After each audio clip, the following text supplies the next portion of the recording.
Hello প্রিয় বন্ধুরা, আজকে আবারও চলে আসলাম নতুন একটি রেস্টুরেন্টের সন্ধান দেওয়ার জন্য। রেস্টুরেন্টটি হতে যাচ্ছে কমলপুর রায়পুরা নরসিংদী। চলেন ঘুরে ঘুরে আপনাদেরকে রেস্টুরেন্টটি দেখাই। রেস্টুরেন্টটি উদ্বোধন হবে 1 জানুয়ারি 2026 রোজ বৃহস্পতিবার। সকলকে আসার জন্য আমন্ত্রণ রইল। আপনারা অবশ্যই এখানে আসবেন। কারণ এখানে আসবেন কিসের জন্য জানেন?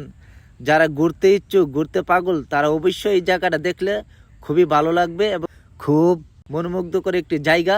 এখানে আসলে অবশ্যই আপনার ভালো লাগবে। আপনি আসবেন, আপনার ফ্যামিলি নিয়ে আসবেন এবং কি বন্ধু বান্ধব যারা আসে সবাইকে নিয়ে আসবেন। আবারও আপনাদেরকে এই ঠিকানাটার কথা বলে দেই, কমলপুর রায়পুরা নরসিংদী ব্রিজের সাথে। তো এই যে দেখতে পাচ্ছেন, এটা কিন্তু সেলফি বুথ। এখানে কিন্তু সেলফি তোলার জন্য সুন্দর একটি জায়গা করা হইতেছে। আপনারা অবশ্যই আসবেন, এখানে আসা সেলফি তুলবেন এবং কি চারিদিকের যে ভিউটা আছে, এই ভিউটা দেখতেও কিন্তু অনেক সুন্দর। বসার জায়গা আছে। অনেক অনেক ধন্যবাদ, সকলে আসবেন।